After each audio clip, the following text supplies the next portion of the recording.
How's it going, everyone? Welcome back to Boylei Hobby Time.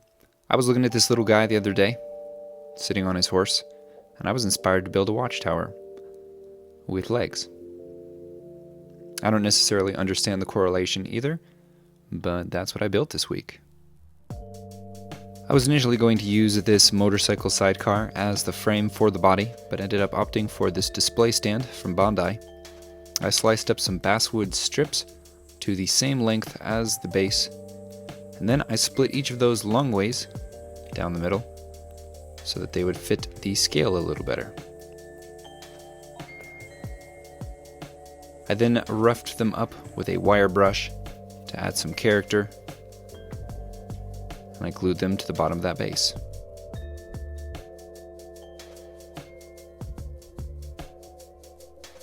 I then began adding some initial details to help dictate the direction of the build. I only had a rough idea of what I wanted it to look like at this point, but I knew I wanted it to be a pilotable, western-looking building.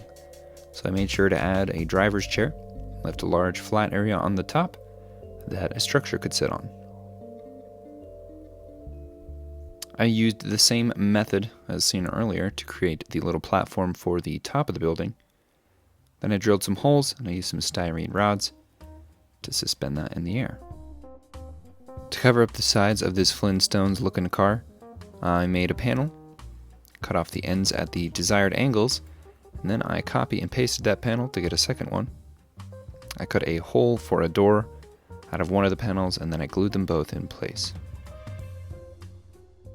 I then added some paneling to the front right behind the driver's seat, and I added a little walkway to connect the driver's seat to the door. After I had added some panels to the back of the box, I cut up some plastic canvas to make a little ladder, and I glued that to the back as well. I added some final trim pieces, including a Western-style false front that sticks up above the building, and a slanted awning that stretches out over where the driver will sit.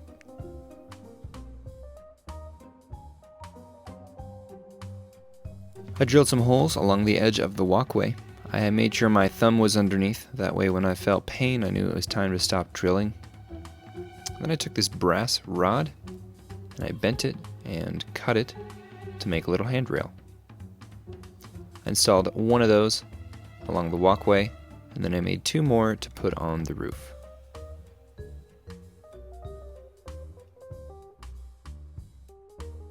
I drilled a nice big hole in the side for a chimney that goes to a wood-burning stove, and then I went crazy with the greebles.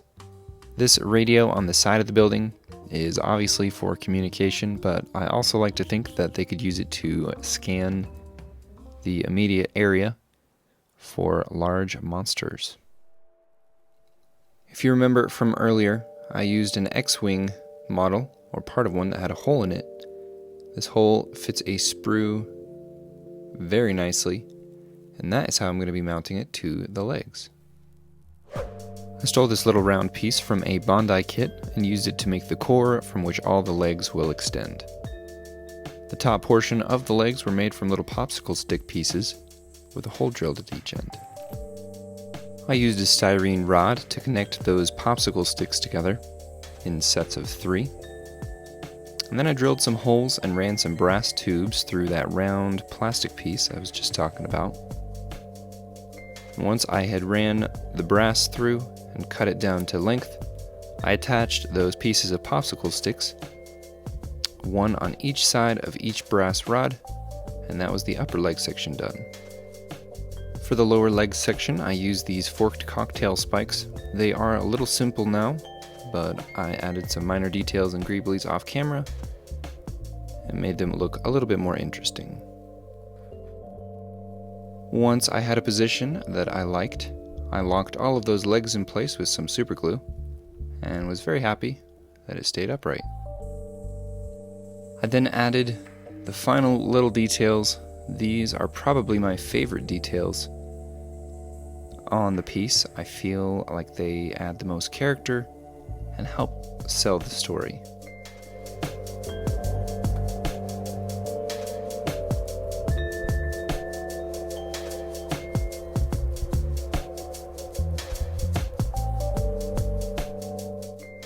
After I was done with the construction, it was time to move on to the base. I got asked why you should add paint to Mod Podge, and there's a good reason for that. Mod Podge dries clear, and it also is pretty clear when you apply it in thin coats, so it's hard to tell if you have full coverage or not. And if you don't have full coverage and you go to spray paint it, you will very likely melt your foam. So one way to make sure you're not melting your foam is to make sure you have full coverage, and one way to make sure you have full coverage is to add paint to the Mod Podge. After I had added some nice texture to the base, I left that to dry, and I primed my minis with a zenithal highlight.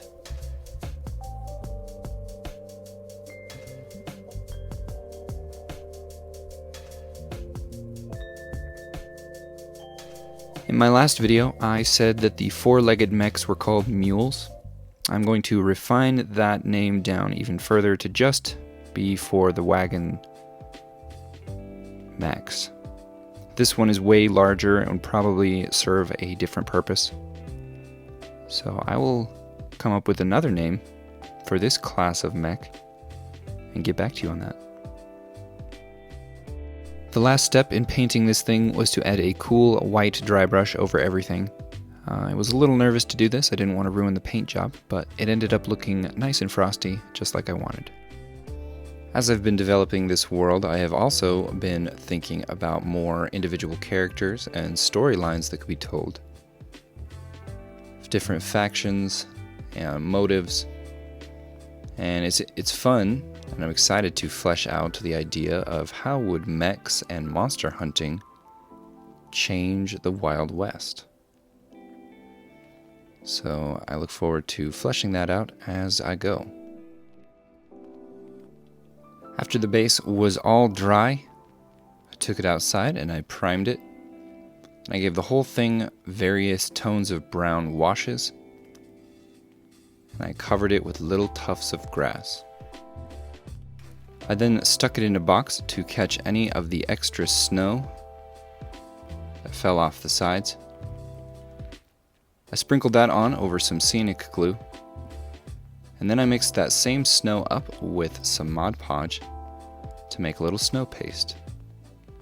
The idea here was to add snow on all of the flat surfaces and make it look like a well-seasoned frosted mini wheat.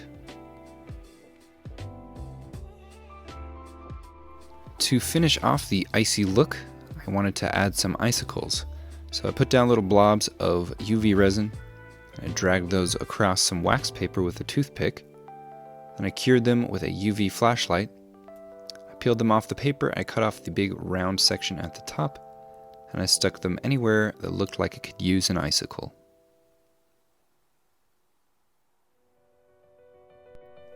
The last thing to do was to paint the sides of the diorama with some black 3.0.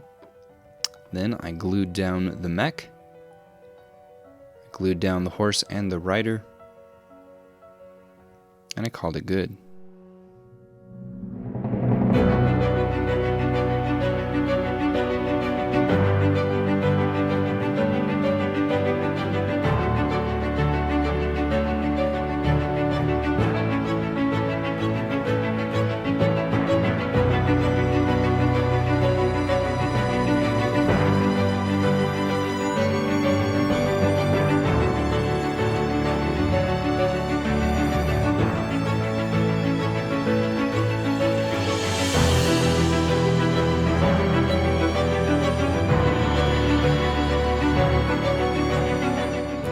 That is it for this video. Thank you all so much for watching. Hope you enjoyed. Huge shout out as always to my patrons. You guys are great. Have an awesome week, everyone. I'll see you next time.